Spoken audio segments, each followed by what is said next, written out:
I used to think marriage meant safety, that if I walked into a room and found his eyes on me, I could rest, but that was before the night that split my life in two. It started with a party I never wanted to attend. Ethan had insisted, networking matters. Claire, just smile, drink a little, and let me handle the rest. I remember the bitter taste of champagne, the way the music seemed too loud, and how June, his childhood friend, laughed a little too easily at his side. She had always been around, like a shadow stitched into his life. That night blurred into pieces I can't stitch back together. The heat in my veins, the dizziness, the way the floor tilted. Something had been slipped into our drinks. I remember Ethan's hand grabbing my wrist, pulling me through the noise. I thought he was saving me. But when my vision cleared for a second, I saw him turn away from me, heard him say June's name, and then everything went black. The morning light was cruel. June was dead. They said her heart gave out, that the drugs were too much. I woke up in our bedroom, my body aching, my stomach clenching in a way that told me something was wrong. Hours later, in the hospital, I learned I had lost the baby. The child I had carried with quiet joy was gone before I ever had the chance to hold them. People whispered, his family whispered louder. Evelyn, his mother, with her pearl necklace tight against her throat, told anyone who would listen that I was unstable, careless, that I'd somehow dragged Ethan into shame. The papers ran with it: tragic loss at Foster Gala, wife of Ethan Foster caught in scandal. Not one headline mentioned that I had been a victim too. Ethan never defended me. He stood in boardrooms, in charity galas, in front of flashing cameras, and let silence harden around us like cement. At home, he was colder still. Don't bring it up, he said once when I asked if he believed me. His tone was flat, his eyes fixed on the glass of bourbon in his hand. It's over, Claire. Let it go. But how do you let go of a child? How do you bury the sound of June's name on his lips while I lay crumpled in the dark? The house by the sea was supposed to be a gift, a fresh start, Ethan called it. The place sat on the cliffs of Harbor Point, white walls gleaming against the blue water. To outsiders, it looked like paradise. To me, it felt like exile. Every corner was curated by him, not us. The master bedroom wasn't mine, it was his shrine. The first time I walked in, I froze. A portrait dominated the wall above the fireplace. A woman, painted in soft oil strokes, eyes downcast, lips curved in a faint smile. June, or at least, a version of her. I had never posed for Ethan, never been captured like that. But here she was, immortalized on canvas, larger than life, haunting me every night I tried to sleep. When I asked about it, his answer was clipped. It's art, don't be dramatic. He wore a silver key around his neck, polished until it gleamed, but never once explained what it opened. He'd disappear into the study, lock the door, and stay there for hours. Sometimes I'd hear faint sounds like music, like whispered voices, but whenever I pressed my ear closer, silence snapped shut. I began to catalog the small betrayals. The way he flinched when I touched his hand in public, the way he poured expensive wine into one glass, not two, the way the staff avoided my eyes, like they carried secrets they couldn't tell. Nights were the worst. I'd lie awake with the ocean wind rattling the windows, staring at that portrait, feeling my skin crawl. I could swear the painted eyes followed me. My chest would tighten until I couldn't breathe, and I'd stumble into the guest room just to escape. It was in that guest room that I noticed the scent, sweet at first, almost comforting, like sandalwood mixed with lavender. But the longer I stayed, the heavier it became, cloying, sinking into my lungs. Some mornings I woke with splitting headaches, my limbs heavy, my thoughts slow. When I mentioned it to Ethan, he brushed it off. You're imagining things. The doctors weren't so dismissive. During a routine check, the blood test flagged something unusual. The physician frowned at the results, asked if I'd been exposed to rare plant alkaloids. I shook my head, bewildered. He tapped his pen against the page and said quietly, "These compounds, they can cause miscarriages, severe fatigue, even long-term damage if exposure continues." Something cold settled in me. My baby, that scent, the guest room, the dots lined up, and the picture they drew was monstrous. I didn't confront Ethan, not yet, because for the first time, I realized I couldn't just walk away. If I left without proof, without a plan, he would crush me. His family's lawyers, his money, his reach, they'd strip me of everything, even my name. So I played the role of the quiet wife. I smiled at the right moments. I stood beside him during photographs, my hand resting lightly on his arm though my skin crawled. Inside, I was storing every detail, the scent, the locked study, the silver key, the portrait. One evening, at a charity auction, Ethan leaned close, his smile fixed for the cameras, and whispered, "Behave, don't embarrass me." His breath smelled of whiskey. When the bidding began, he lifted his paddle for an item I knew I'd never seen him care about before, a vintage necklace. Delicate and shimmering, he didn't buy it for me. He turned, and in the reflection of the glass case, I saw Sophie, his assistant, her hair styled like June's, watching with a faint smile. The necklace went to her, publicly, in front of donors, colleagues, friends, and the room laughed softly, as if it was a charming indulgence. I stood frozen, every nerve in me screaming, while Ethan's hand tightened around mine until it hurt.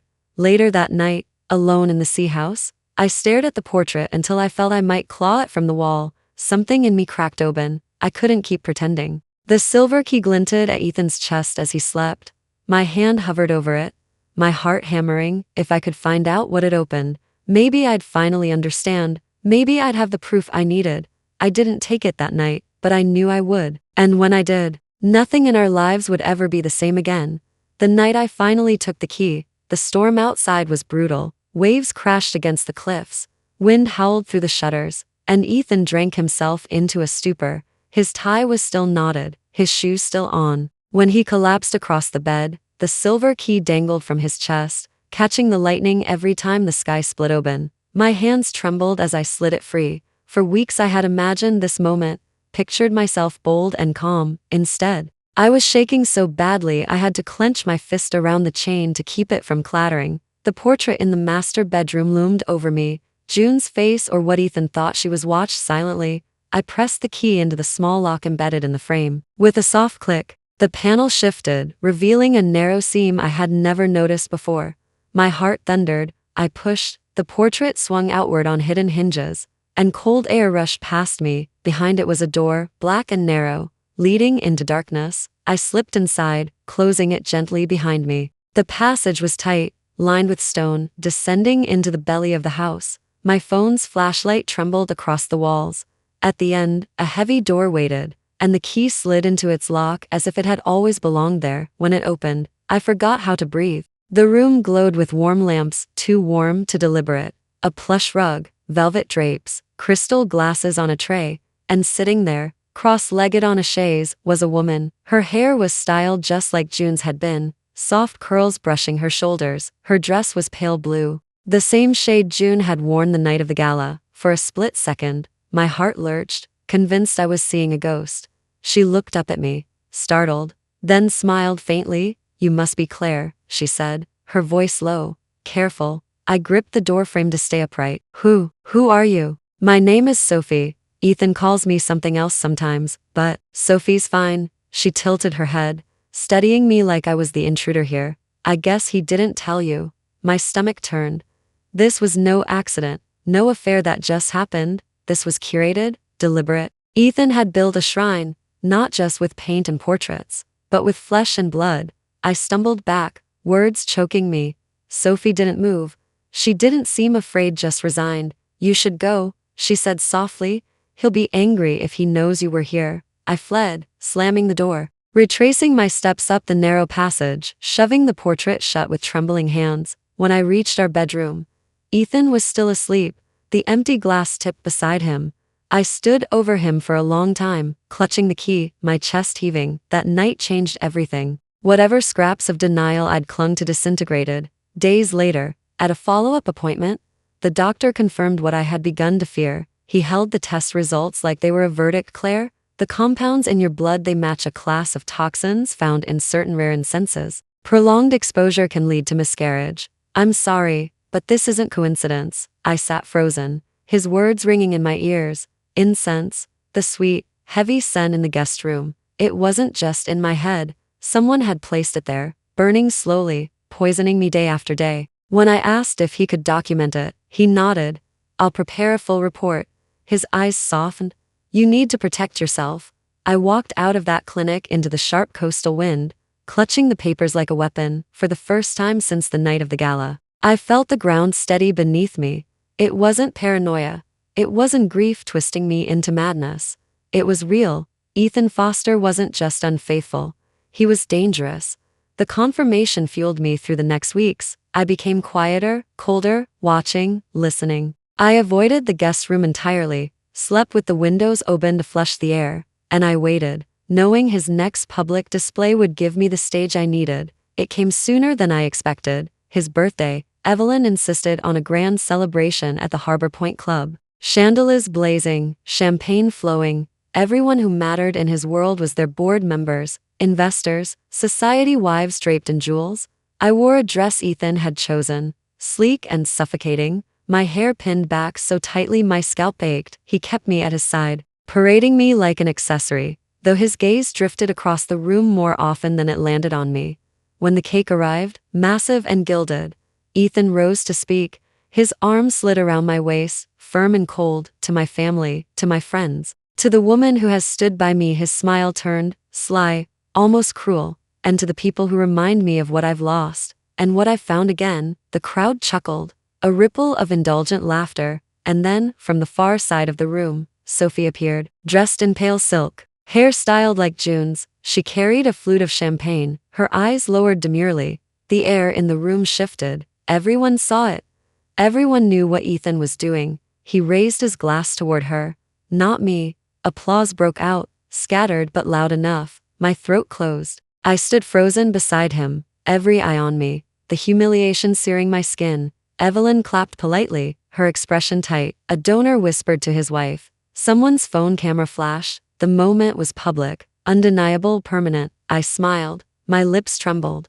But I smiled. Because that was the only weapon I had in that moment, my refusal to break where he wanted me broken. Inside, though, something ignited. The humiliation didn't crush me this time. It crystallized into rage. That night, when we returned to the Sea House, I didn't weep. I didn't beg. I lay in the guest room, the scent of poison faint but still lingering, and I stared at the ceiling. The rage sharpened into clarity. He thought I would stay silent, that I would play the role, take the humiliation, and keep breathing his poisoned air. He was wrong. From that moment forward, I wasn't just surviving, I was planning. The night after Ethan's birthday humiliation, I started keeping a notebook, small, black leather, hidden in the lining of my purse.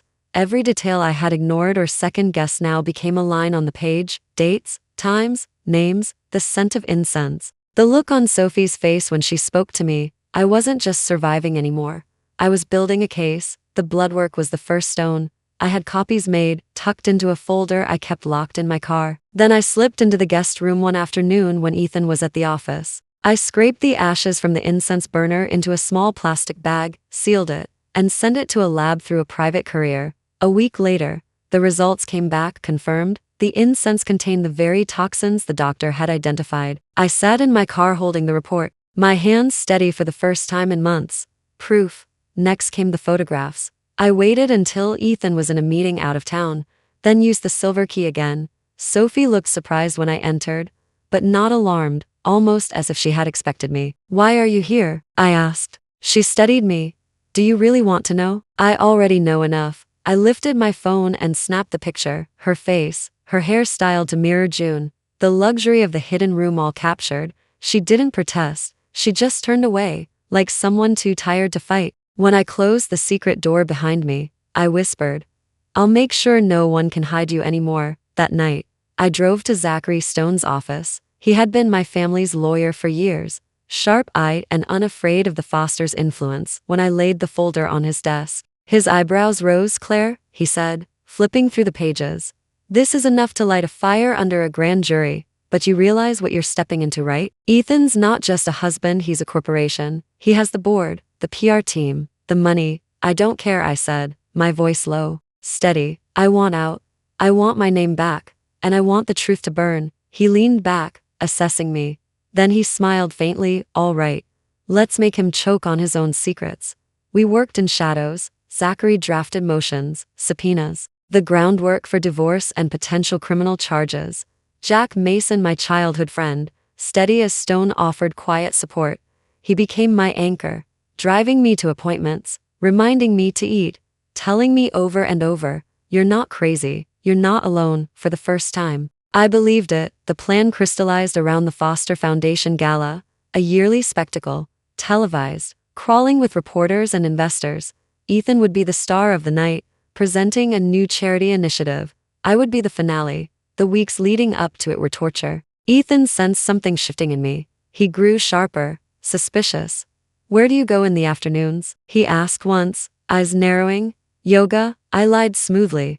"You want me to look presentable, don't you?" He smirked, satisfied. His arrogance was my shield. The night of the gala, I dressed in black satin, simple but striking, my hair loose for once, not pinned into some version of his liking. When Ethan saw me, his jaw tightened, but he said nothing. The ballroom glittered with chandeliers, laughter, the clinking of glasses. Cameras lined the walls, ready to broadcast Ethan's charm to anyone watching. He basked in it, his hand on my back, his smile polished. When the speeches began, I waited at his side, heart pounding. He spoke smoothly about legacy, about generosity, about loss. "We honor those we've lost," he said, his eyes flicking towards Sophie seated discreetly near the stage. "And we cherish the ones who carry their spirit forward."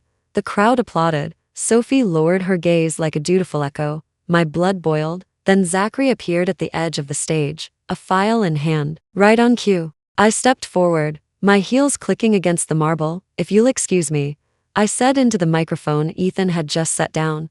My voice carried across the hall, steady despite the hammering in my chest. "Many of you know me as Ethan Foster's wife. What you don't know is what that title has cost me tonight. I'm here to tell the truth." Gasps rippled through the room. Ethan's smile faltered. "Claire, sit down." "No," I said, my eyes locking on his. "Not this time." I opened the folder Zachary handed me. Photos projected onto the massive screen behind us, Sophie in the hidden room, the portrait, the incense burner. Murmurs rose into shocked voices. "These are not rumors," I continued. "These are facts." While I was losing our child, Ethan was burning incense designed to poison me. While the world believed we were grieving together, he was hiding another woman in a secret room behind our bedroom wall. And while his mother smeared my name, he stood silent, complicit. The room erupted. Investors shifted uncomfortably. Donors whispered to one another. Cameras flashed wildly. Ethan lunged forward, grabbing my arm. "Enough," he hissed. I yanked free. "You don't get to silence me anymore." Security moved in. Evelyn's voice rose, sharp and panicked. "Turn off the cameras." But it was too late. The truth was already spilling into every microphone, every lens, every watching eye. Zachary filed the documents that night: divorce papers, restraining orders, evidence requests. By morning, headlines screamed the scandal, secrets behind the Sea House. Foster heiress exposes husband's hidden life. Ethan's empire began to tremble. Stockholders called emergency meetings. Board members demanded explanations. Sophie vanished, her name whispered but never confirmed. But for me, the battle wasn't over, because Ethan still had the house, the shrine, the place where he had caged me in grief and humiliation. 2 nights later, I returned, alone. The waves battered the cliffs, the wind tearing at my hair. I carried only a small can of gasoline, my hands steady as I poured it across the velvet rugs, the portrait, the hidden door. The air filled with sharp fumes, almost sweet, almost mocking. I struck the match. For a moment, the flame was tiny, fragile. Then it roared, devouring the canvas, licking across the wood, spreading with the hunger of every night I had swallowed my screams. I stepped back, the heat pushing against me, and watched June's painted face curl and blacken. Sophie's velvet prison collapse into ash. The house groaned as fire climbed its bones. I didn't stay long. I turned, climbed into my car, and drove away as smoke billowed into the night sky. Behind me, the shrine burned. Ahead of me, the road was open. For the first time, I felt free. I didn't look back when the house went up in flames. I didn't need to. Some places deserve to stay behind you, swallowed by smoke and memory. I drove through the night, the ocean vanishing in my rearview mirror, until I reached a small town 3 hours inland. Harbor Point was gone. Seacliff was gone. I was just Claire again, no last name spoken like a brand, no title chained to someone else's empire. Jack found me a week later. He didn't ask questions. He just showed up with groceries and a quiet smile, as if he'd known all along I would need someone steady, someone who remembered me before Ethan. At first, I slept. For days, my body gave in, the exhaustion of years finally claiming me. Then, slowly, I began to live. The town had an old orphanage, peeling paint on the windows, children running barefoot across the cracked pavement. The director was overworked, underfunded, and desperate. I walked in one afternoon, asked if they needed help. She laughed, almost bitter. We always need help. So I stayed. I painted walls. I read bedtime stories. I filled out grant applications, leveraging the same skills I had once used to host Ethan's galas. Only now they served a cause that mattered. Jack pitched in too, fixing the leaky roof, building shelves, teaching the older kids how to ride bikes. For the first time in years, I felt useful, not decorative, not trapped. Real. News of Ethan reached me in fragments. His company's stock plummeted. Investors fled. The board forced him out. Evelyn retreated from public life. Her polished pearls cracked under the weight of scandal. Ethan himself disappeared for a while, then surfaced in tabloids, thinner, eyes hollow, whispers of rehab trailing him. People asked if I felt sorry for him. Sometimes I thought about it, about the man I once believed in, the one who had held my hand on our wedding day and promised me forever.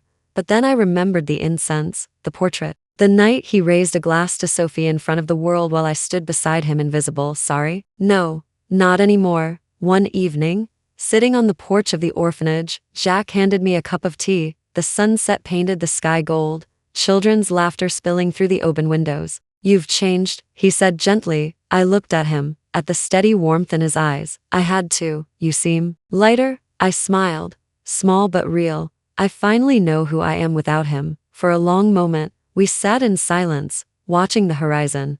I thought about the woman I used to be, fragile, bending under the weight of Ethan's world. And then I thought about the woman I had become, stronger, sharper, no longer afraid of the truth. Maybe love would come again. Maybe it wouldn't. That wasn't the point anymore. What mattered was this. I had survived. I had fought. I had built something new from the ashes. And for the first time in a very long time, I felt free to breathe. Thank you for watching this video. If you have any thoughts about this story, feel free to share them in the comment section.